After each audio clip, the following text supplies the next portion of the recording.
might not suck this year. This is the Baseball Hour with Tony Maz. Me. Presented by Bigelow Tea, Jackson Lumber, Blue Moonlight, Wellesley Testosterone, FindMassMoney.com, Gem Plumbing, and by Golf.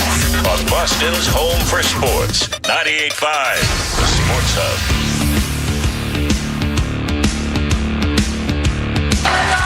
Swinging a high fly ball right field, driving back Tucker. He's under, and he will make the catch. And the Red Sox 10-game winning streak is history.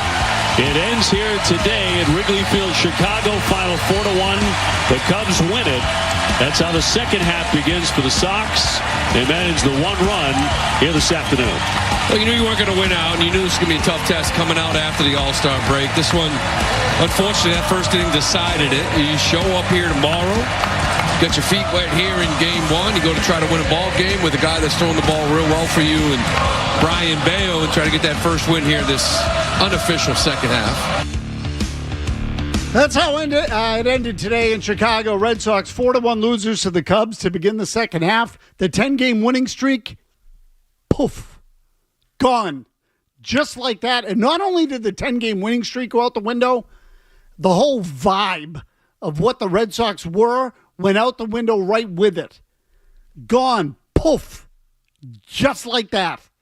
All of a sudden, they're missing pop-ups, getting guys doubled off the bases, giving up 3 runs in the first inning. They lose 4-1 to the Cubs. It was enough to puncture the balloon and let a little of the air out of it, if you know what I mean. 617-779-0985 on the Baseball Hour. Matt McCarthy is here.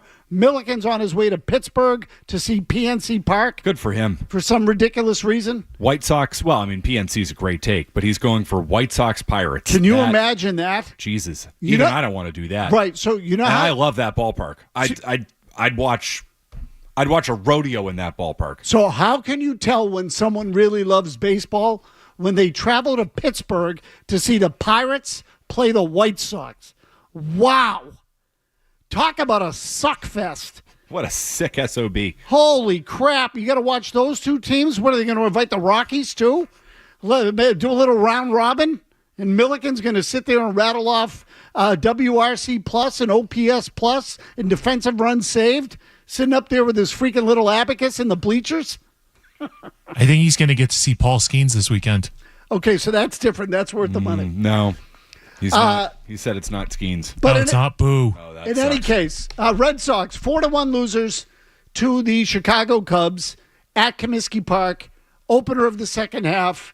Ends the 10-game winning streak, and they looked like a team that, frankly, had been off for 4 days, which is exactly what they were. So, Matt McCarthy and those of you out there, please tell me how worried I should be, because what I worry about more than anything is not the loss, it's the way they looked. Yeah, I'm no more worried than before, Maz. And I had a level of worry going into this stretch. How could you not?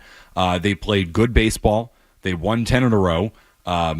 I still believe that they're a playoff team. I'm in on that. I committed to that really last Friday night after the Cedon Rafaela homer, and they won Saturday and Sunday too.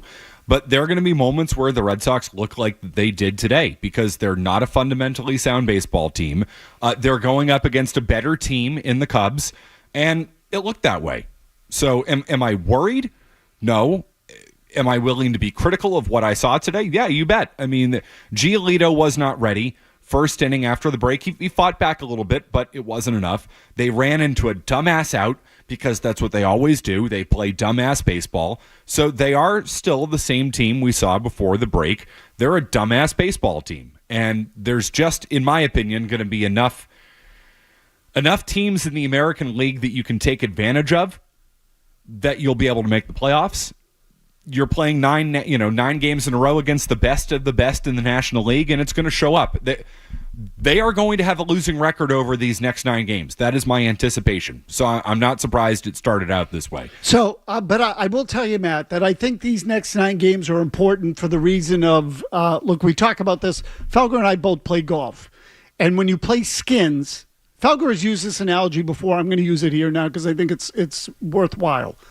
When you play skins, in order to win the skin, you have to validate the next hole, which means you have to make par or better. Yep. So you win the third hole on a skin. When you play the fourth, you have to go out and make par in order to collect that skin. And I sort of feel like now the start of the second half for the Red Sox is a little like that validation that they just had this 10-game winning streak. Now they're going against first-place teams, the Cubs, the Phillies, the Dodgers, the last of which, will be at Fenway Park next weekend. Okay? But validate who we think you are. And instead, I think the opposite happened. I think they kind of rewound and looked like the team from the early or middle of the first half. So the question I would ask listeners and fans is, are you at all concerned that the real Red Sox are the team we saw before the break and the team we saw today? Or do you believe that the 10-game winning streak changed something? Because I went into the All-Star break thinking something changed. And their young guys have developed and they're ready to do something bigger. And then they really played kind of a dumb, rusty game today. I've seen them play worse. It started out horribly. In the bottom of the first inning, Giolito gave up 2 walks and a home run to the first 3 batters he faced. They were down 3-0. They lost 4-1. Now, all these were questions that were asked, surprisingly, to members of the Red Sox after the game. So what we're going to do here, because, again, we're in the unusual circumstance of being sort of a post-game type of show today. The game was on at 2:20. It was on for the majority of the afternoon. We were able to keep one eye on it while we were doing the show. And at the same time, not only was it a day game, because we've done that before, but it was their first game coming out of the break after a 10-game winning streak. It was kind of an unusual circumstance. So Alex Cora, Lucas Giolito, Abraham Toro all spoke after the game. So Jimmy Stewart, if we could just go through some of these, because we haven't heard them. McCarthy and I haven't heard them, and I'm eager to hear what the response was like out of the clubhouse. So let's start with Alex Cora, number 1, Jimmy.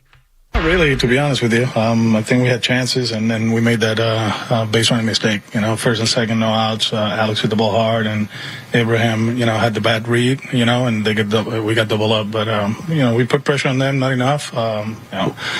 First inning, 2 walks. We can talk about the swing, the homer, but the 2 walks before put us in a bad spot.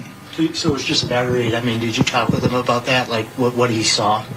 No, I did not, Okay, again, so I guess he's talking about Toro, what he saw in the base running play. How do you not ask him? So good question. Good question. You're the manager. Hey, what the hell just happened there? How? And listen, he might just be saying that because he doesn't want to get into what he asked him. I acknowledge that. But based on the way that Cora has managed this year and has completely and totally abdicated any responsibility on holding any of his players accountable for anything, especially boneheaded plays in the field, guys forgetting how many outs there are, running into outs. Would you be surprised if Cora didn't approach him based on the way he's managed this season? Based on what has happened at certain times, my answer would be no, I wouldn't be surprised. I understand your question. Mm-hmm. My guess, though, is Cora knows. And he's just not going to drag it on in the media. I don't know if Cora asked him or one of the coaches asked him or whatever, but I think he just plain effed up. I don't think I thought the ball was dropping or I lost it off the bat or I just read it wrong. Like, I don't think there's any secret to it. The guy just had his head up his ass. Did he forget the number of outs? I mean, he hesitates and then he breaks for third. I mean... Good question, Matt. All legit. It would be nice if the manager would ask. All legit. Cora number 2, Jimmy, on Lucas Giolito and allowing, again, 3 runs on the first 3 batters of the game. I think, Giolito, obviously, just those first 2 batters. You think it's rust at all just coming out of the break? Or? I think their guy hasn't pitched in a while, so we're not going to use that as an excuse. We just didn't make pitches, and then, it was a pitch up in the zone, and he covered it. That was a good swing. Okay, so look, that one, right answer. Well, their guy, I know he walked 4 too, but they had time off too. How come his guy didn't walk the first 2 batters of the game? So, this idea that, and Giolito talked about this too. Apparently, Giolito is sort of a creature of habit, doesn't like extra rest between starts or any of that. And I'm not telling you that that's a reason. I'm just telling you what he said. So he spoke after the game too. And, in fact, Jimmy, let's do that answer first. That's Giolito number 3, talking about getting extra days of rest and not being a fan of it? When you're on a roll like you're on, you think the break kind of hurts you in a way. I hate extra days of rest, but that's our season. So I mean, we have a break. You get used to it. I'm thinking, what could I have done better to prepare? Nothing really. I mean, I just needed to be better. So hopefully the boys pick me up tomorrow. We still win the series, but yeah, definitely not proud of that. You shouldn't be. It was a crap start. What a brutal way to start the game. 10 games in a row, you come out, and you know what the Red Sox calling card has been during this winning streak? Good pitching. Yep. Not giving up runs in the first inning. Their bullpen's been good too. But good starting pitching. And you remember early in the year, all those games where they were giving up runs in the first inning? Yeah. It was happening constantly. The Angel series, it happened like every game, it felt like.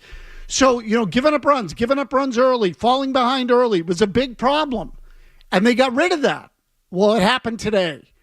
So one other thing on Giolito, which again, at least he's a little bit accountable, but I really think he lost them the game. I know they didn't hit. I know they made other mistakes.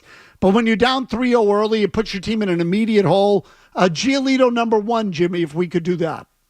Yeah, it's a bad way to start the series in the second half. I got to be a tone setter. I didn't do that. Two walks and a home run, 3 runs in the first inning. Puts us on our heels. So I got to be better than that. Okay, pretty straight answer. I just don't think there's a way to defend it. And the extra rest thing and all that. Okay, so what? You never want an extra day of rest? They got to build the rotation around you? I mean, that's not going to happen. So, and he's been good of late, so I understand that. But to me, that was the game. The first inning was the game. The other mistake, which we've alluded to, Abraham Toro in the 5th inning, the Red Sox were down at the time 3-1. I think it was already 3-1, right? Yep. They had runners on first and second with nobody out. Right. Nobody out. Ball was hit to center field. And Pete Crow Armstrong didn't have to move much for that ball. And for whatever reason, Toro started running to third. And then stopped, reversed direction, tried to get back. The ball was caught, according to the play-by-play, because, again, I didn't see the play in real time. We were on the air. But according to the play-by-play, Crow Armstrong even looked surprised that Toro was running. And they doubled him off easily and killed the rally. Toro was asked about it after the game. Jimmy Stewart, do we have that one? Toro number 1. Just a bad read. Hit the ball pretty good. Should have just froze there, and I took a couple steps, and next thing you know, it was too late to come back. When you said bad read, did you feel like it was probably going to drop, or you just? Yeah. I just made my decision too quick. I had time to read, especially at second. So that's what happened. Can I give you the translation on that? Yeah. I had my head up my ass. Yeah. I had my head up my ass. So again, now this is what? Because they haven't played? Is there any legitimate explanation for that? Zero. None whatsoever. I got a bad read. He's asking, do you thought the ball was going to drop? And the obvious answer is yes, he thought the ball was going to drop. Maz, there are no outs. There are no outs. You don't make the first out of the plate of the inning at home plate. He's thinking about scoring there because he thinks the ball is going to drop.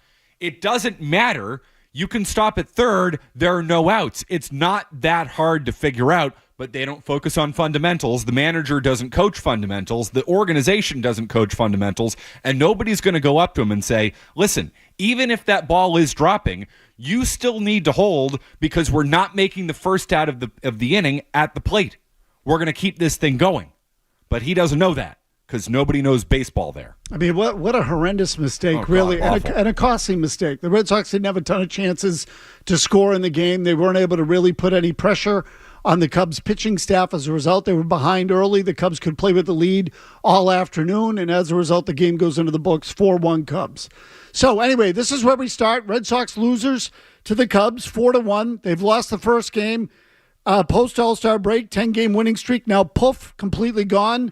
And the race to the deadline, the race to the finish has begun in Major League Baseball. And certainly we're happy to talk deadline. We're happy to talk the Red Sox performance today and whether or not you now wonder again who this Red Sox team is and what they are. In fact, there's been a lot of talk lately about the Red Sox believing that they have forged their identity. Alex Cora made a comment about that before the game today, that the Red Sox really have started to find and define their identity. And then they went back today and reverted to something much more unlikable that we saw in the early part of the season. So 617-779-0985. We'll take your calls. Matt McCarthy in on the Baseball Hour here on Friday.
and a blast. And just like that, the Cubs lead it 3-0. That was the first pitch changeup. I was talking about how he's having trouble getting this pitch down. That's just letter high. You mentioned not what you're looking for to start here, and that's when you kind of go back and say, I wish I just challenged the first two hitters. Maybe I get a pop-up, a ground ball, anything, right?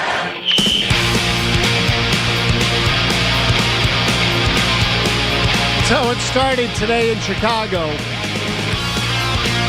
So I know this sounds like an excuse, but it's really hard to watch every pitch when you're on the air doing a show at the same time. So I don't know how Giolito started the game in terms of what he was throwing, where he was throwing it. I'll take Lou Merloni's word for it, though, that maybe he was nibbling in the early part of the game, had troubles leaving the changeup up, and he just got pounded. Well, the first two were walks. The Cubs had long at bats, 6 pitches, 8 pitches on the walks. And then I think it was the first pitch to Suzuki, high changeup, and he hammered it. Absolutely crushed the ball to center field. 3-run homer. You're down 3-zip. The game's 4-1. I mean, look, I know there are a lot of outs left, a lot of at-bats left. But when you're playing a good team, you can't spot them to a 3-0 lead. Can't do it. They're well managed. They're well run, the Cubs. The Craig Counsell's the manager. Yep. Jed Hoyer's the GM. He's a Theo protege or a former Theo. Protege is not fair, because he and Theo are kind of contemporaries. And he was a Theo assistant who became, GM of the Cubs. He's built himself a good baseball team there. And so that organization's not going to blow a game like that. They're just not. And this is the challenge the Red Sox have now, Matt. Cubs, Phillies, Dodgers. You fall behind 3-0 in the first inning to those teams 9 times out of 9, which is how many times you're going to play them in the next week and a half. You're going to lose them all. I mean, you're not going to win falling behind those teams 3-0. Yeah, so what is success for you over the course of the next 9 games? So I want 5-4 better. Would you accept 4 and 5? Okay, so I always shoot for a winning record. When it's an odd number, I want the winning record. But if you tell me after this they go 4-4 in the final 8, all right, let's see what it looks like. But I felt in this game, part of the problem was they sort of lost it as much as the Cubs won it. They got behind early and it was over. Yep. So, and that can happen. Like, I believe that low-scoring games, you don't out-hit the other team. You have to out-pitch them. And that goes hand in hand with defense and base running. Like, you're going to have to do little things to win those games. And one of the things that was encouraging to me about the Tampa Bay series, those games were low scoring. No doubt about it. Okay, it wasn't the Rockies, and it wasn't Colorado. The Nationals, who were awful. Just Oh, awful. yeah, Rockies. Right, sorry. The Nationals, again, they scored in that series. Fired everybody. Right. Rightfully so. So you were able to beat the bag out of those teams with the bat. But the next series required something different against Tampa Bay. You were going to have to win by pitching and maybe manufacturing some runs, coming up with key hits. It was going to have to be actual baseball. So I think that has to carry over. If they again show an inability to do that, they're going to lose to these teams. Yeah, so tomorrow night's the most important game in the series because Bayo's going. It's not a night game, which is probably why they went with Giolito today. But Imanaga's going for the Cubs. The Red Sox have really hit left-handed pitching well here recently, Maz. But let's test that against an actual really good lefty in Imanaga. It's one thing to do it against the bums the Nationals were trotting out there, and I hear how great the Romy Gonzalez, Rob Refsnyder, Nate Eaton experience was. That's really easy to brag and boast about when you're playing Washington and Colorado. How about Imanaga at Wrigley against a first place team, against a team that is not as liable to make as many mistakes as you? Because you and I mean, while we agree that Giolito is a huge problem today, I do put more emphasis on the base running mistake than you do, because that completely changed the game. Oh, yeah. No, look, again, it was a key spot in the game. There was one other chance the Red Sox had earlier after Roman Anthony had doubled to put runners on second and third, and a run scored on that double. So it was 3-1 at that point. Narvaez came up with runners on second and third and 2 outs and struck out.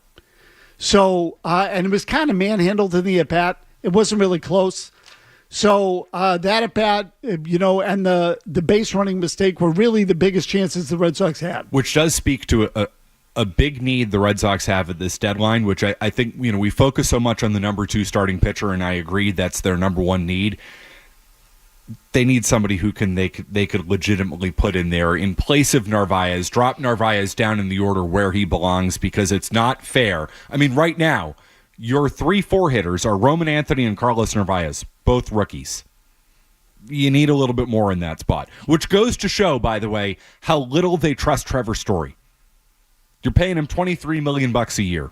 He should be your cleanup hitter, but they don't believe in Trevor Story as much as I don't believe in Trevor Story. So the right answer, Matt, is the first thing you said. They don't have one, because Story's not that either. No, he's not. He might be better than Narvaez, especially when he's hot, but Trevor Story is not that either. In any case, let's bring in Randy in Tennessee. Again, we have a couple open lines, 617-779-0985. Randy, what do you got? Hey, Tony. Hey, Matt. Tony, they need to DFA that low IQ Abraham Toro. Look at all the games he's lost for us in the last 2 weeks, okay? Don't trade Jarren Duran. All he needs to do is start bunting more. He is a hustle player. But you need to get rid of that William Abreu, because he don't step up in big situations. He is a fraud, man. And if you keep him over Jarren Duran, they're going to take a step back. Okay, I'm going to let you go. Man, the richness of calling in and saying, let's get rid of a low IQ baseball player, but let's keep Jarren Duran. That guy plays baseball like a caveman. Come on. So was that legit, Jimmy? Is that guy's accent legit? I mean, legit I'm not caller, being- I'm but not- the problem is that Willie Abreu has had multiple important hits over the course of the season. So the other thing, too, is Abraham Toro, and I'm not a huge Abraham Toro fan. He's fine. I mean, I like the fact that he's overachieved. And, you want to tell me he's a bench player, the 25th man on a team, then fine. But to say, the play he made in the Tampa Bay series was a fabulous play. Great play. So that's one. Okay, no. I'm just, but I'm just, I admit it's just one, Jimmy. I'm just saying he doesn't strike me as, to make that play, you can't be completely dumb. You just can't be. He did too many things right on that play to me to be called an idiot. And I don't know what the caller called him, or if he called him that. Or that he's mentally checked out. He was on that play. That play was phenomenal.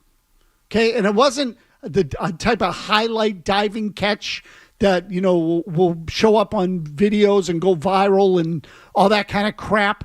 But as a baseball play, it was a great play. As a pure baseball play. So that's one. I agree. I didn't say it was Name me anything another more. great Abraham Toro play. I don't know that there is one.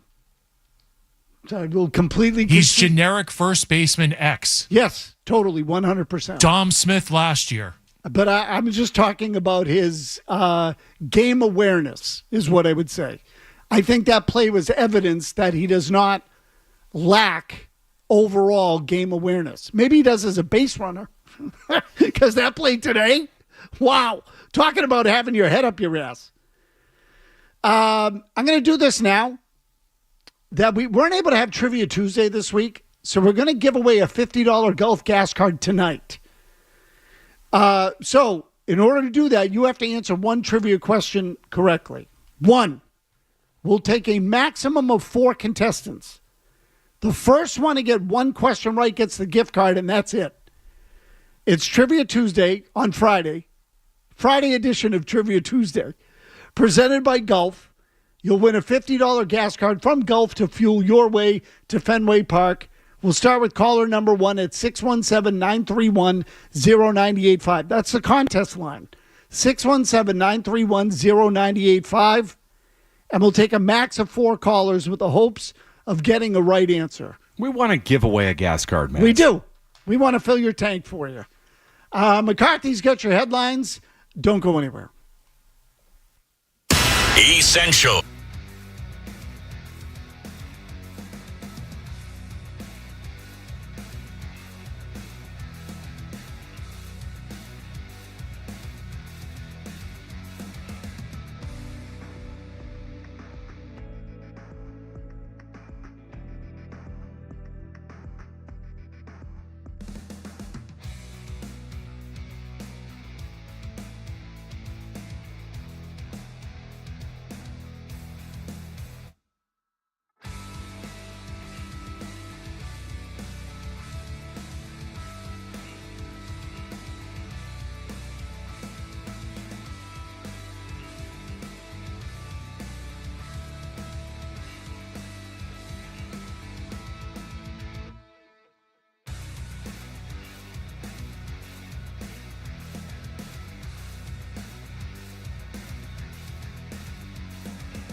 The Baseball Hour with Tony Maz on the Sports Hub. You said, you felt like the line was moving, just not, maybe a couple days off, kind of guys trying to find their rhythm, or what do you think? No, I think their guy, he moved the ball around. I think that play put us in a bad spot. It's first and second outs. Worst case scenario is first and second rumming up. So we just got to be better in that aspect.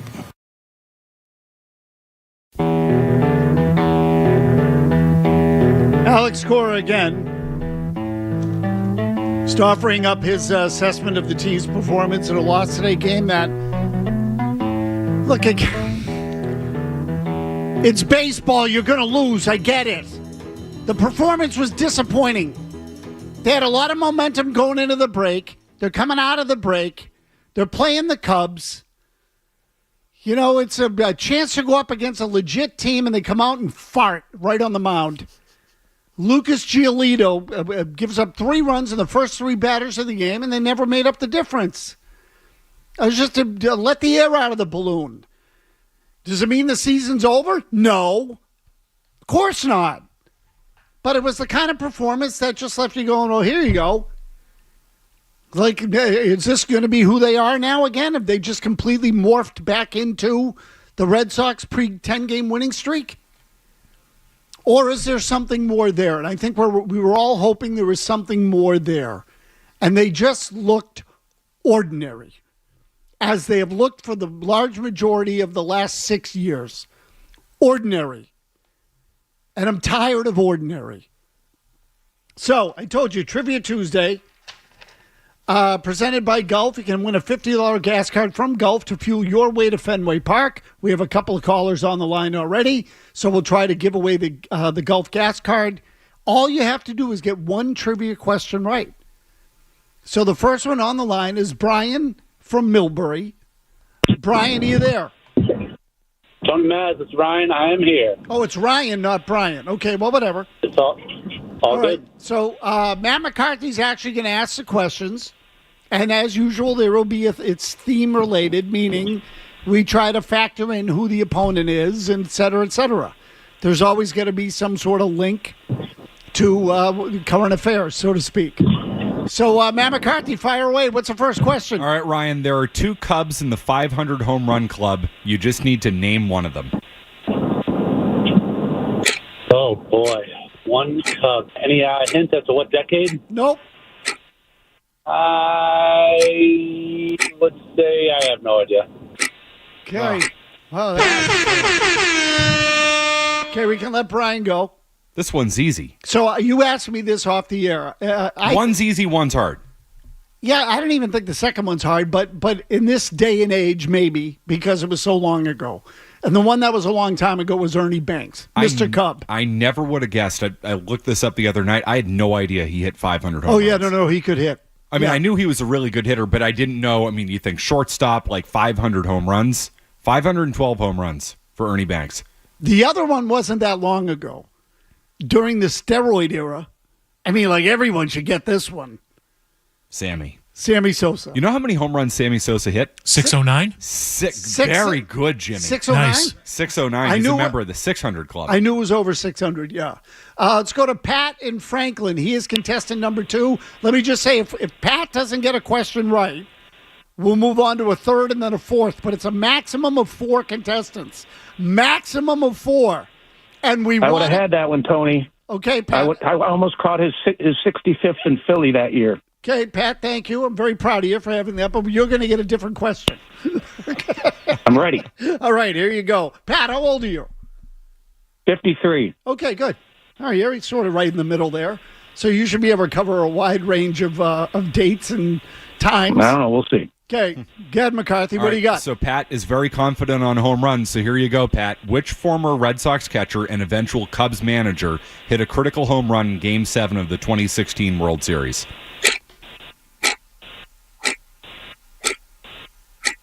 Uh-oh. Pat? Veritek? Oh, my God. Uh-oh. Oh, no. Oh, Pat, good try. Veritek never managed the Cubs. Again, it said former Red Sox catcher and future manager of the Cubs hit a big home run in the 2016 World Series. And when Alex Cora gets fired for failing with this team, this will be your new manager. That's right, Jimmy. It would be David Ross. David Ross. One of the biggest swings of that series. Yep. So listen, we're up to contestant number 3. This is not going great, Maz. We don't have a contestant number 4 yet. So let me give the number again just to get contestant number 4 on the line. Oh, we got one already. Well, no, we didn't. He just hung up. 617-931-0985. 617-931-0985. You'll be on deck if Rich from Georgetown strikes out. So, Rich, you there? You ready to go for... Oh, Jimmy, I locked up. You're going to have to punch him up. Rich at Georgetown, you ready to go for the gas card? I am. Okay. Rich, how old are you? Just out of curiosity. I am 63. Okay, 63. Rich, spell Cubs. I'm kidding. That's a joke. We're not. That's not your trivia question. McCarthy, go ahead. Rich, I hope you were paying attention a few minutes ago because Maz gave you the answer on this. This Theo Epstein protege is the president of baseball operations for the Cubs. I guess I wasn't listening. Okay, well, can I rephrase the question? Yeah. What former Theo Epstein assistant is now the GM of the Cubs? I still don't know, Maz. I don't think the wording of the question was the one that tripped him up there, Maz. Jimmy, I forgot how much fun this is when everybody gets these wrong. This is a real bad look for our audience. Nope, that's a mistake. Hold on. Oh, boy. I blame McCarthy. Jed Hoyer. Well, hold on. I listen to Trivia Tuesday all the time. But you've cursed the system because you're giving out the questions. I bet if Maz read the question, the next caller gets it right. Okay. Is this the one I gave you? No, but if you want to ask that one, you're more than welcome to.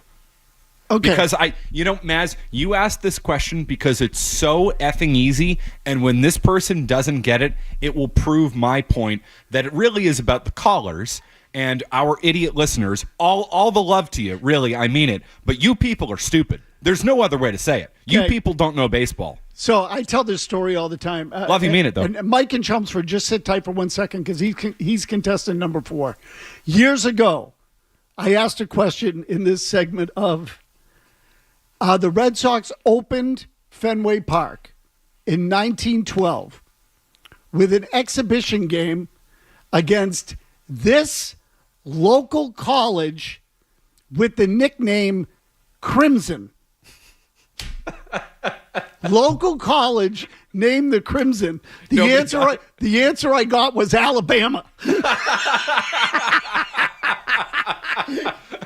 When the right answer was Harvard. I guarantee you he didn't go there. So this is what we're dealing with. But Mike in Chelmsford, are you there? I'm here. Okay, I'm going to make this easy for you, pal. In 2004, the trading deadline's coming up. In 2004 at the trading deadline, the Red Sox made a blockbuster acquisition in which they acquired Orlando Cabrera and Doug Minkiewicz while sending Matt Merton, who was a minor league outfielder, and this player to the Chicago Cubs. Who was he?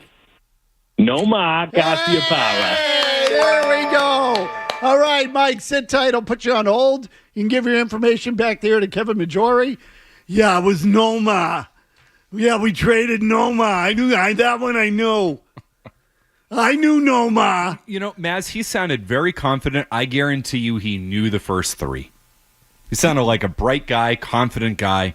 I like Mike and Chelmsford. So there's a reason I chose that question, McCarthy, instead of the one you came up with, because the one you came up with, which is good, is 50-50 for a lot of people. Trust me, we could have given some people some 50-50s there. I think they would have gotten it wrong. We should do this like Who Wants to Be a Millionaire Now? You can have a lifeline. Can I get the 50-50? Or you take away 2 of them. So here you go. Jimmy Stewart. Which ballpark is older, Fenway Park or Wrigley Field?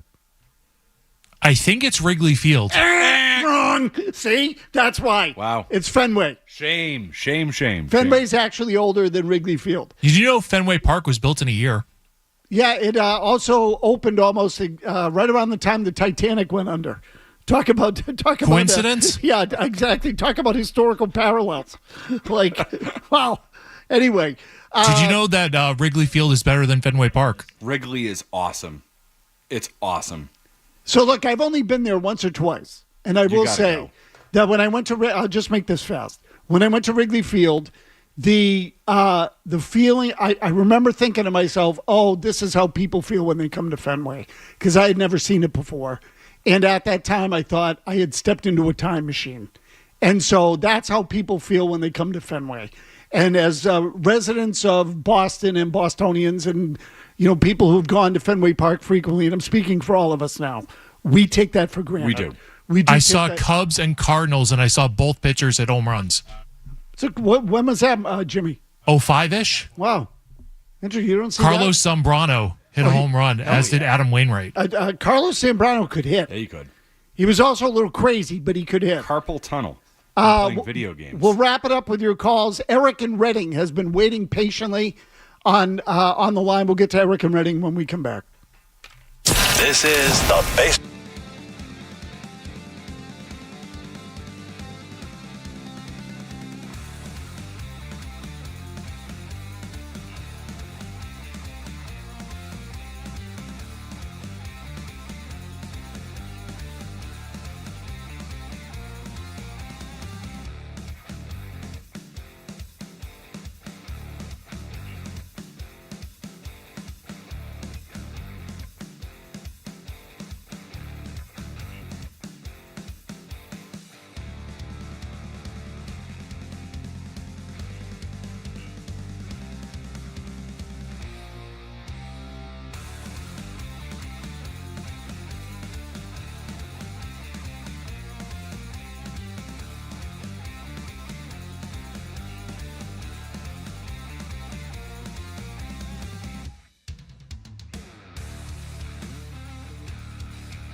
real baseball. Gone. Just like that, gone. There's like this little hint of what you could be. It's like playing golf when you have 5 good holes and then you suck again. Maz, you're acting like I've had 5 good holes playing golf. Like, speak for yourself over there. But I've seen you swing. It's pretty good. Anybody who plays golf knows what I'm talking about. You get 5 good holes and you're like, I got this. I got to figure it out. And then all of a sudden, boom, you suck. It's over. In 5 seconds, because I know it's the baseball hour, Jimmy, I golfed with Maz once. And on the 15th hole, it's the best piece of advice anybody has ever given me. He came up to Murray and I, who were having a real rough outing, and he said, you know what? I realized many years ago, what does it matter if you hit the ball? Like, you know what? The caller talking about you being a dick over golf. Like, you know what, Maz? Respect, you dick. I don't remember saying that, but I'll take credit for it. It was tremendous. Eric and Redding. Eric, what do you got? Maz, Breslow needs to be viciously torn to shreds for not replacing Rafi Devers. This is disgusting. Bad outing, bad base running, bad D. We really could have used him to bail them out, but they don't do this. They're not replacing their sluggers. It's terrible. They didn't replace Kyle Schwarber. And at least when Theo traded Manny Ramirez, he had the decency to replace him with Jason Bay, who hit reasonably well during that time period and helped pick up the slack. It's disgusting. It's criminal. They should be torn to shreds for it. Thanks. So, Eric, I'll tell you what. Like, it's just like this. We buried the lead. You could have used Rafael Devers today. Right-handed starter, lefty bat. You needed someone to come up with a big hit or yank one out of the ballpark, and you didn't have it. What a good point. Seriously. That will show up more. And you can talk all you want about not liking Devers or, him being in San Francisco, them being better off without him. They could have used his bat today. No doubt. I mean, Carlos Narvaez batting fourth. The most important bat of the game, as you mentioned, Maz, is in the third inning when Anthony doubles. There are 2 outs. Although in that situation, Devers probably would have been walked. It was second and third, Narvaez against Ray, and Narvaez strikes out. And he did not look good at the plate today. They don't have that thing, which is why they have to go out and get a Joe Ryan-type pitcher, because that's how they're going to have to win. They are not going to win in October by hitting the baseball. Their lineup is not good enough. They have 2 rookies batting third and fourth. I love Roman Anthony as much as the next guy. They're going to have to pitch and win close, low-scoring games, which is a problem when you run into outs like jackasses the way they did today. I mean, really, again. So, big one tomorrow. Bayo pitches tomorrow against Imanaga, who's good. Yep. But your 2 best guys are going the next 2 games. You win the next 2, you get out of there winning 2 out of 3, then the feeling changes again. But I think this is where we are with the Red Sox. The next 10 days, 2 weeks, very critical as far as the 2025 season is concerned. In any case, McCarthy's got your headlines. Everybody have a great weekend. We'll see you on Monday. From the Telfair Tire Studios, WBZ FM and HD1. It's not just the game.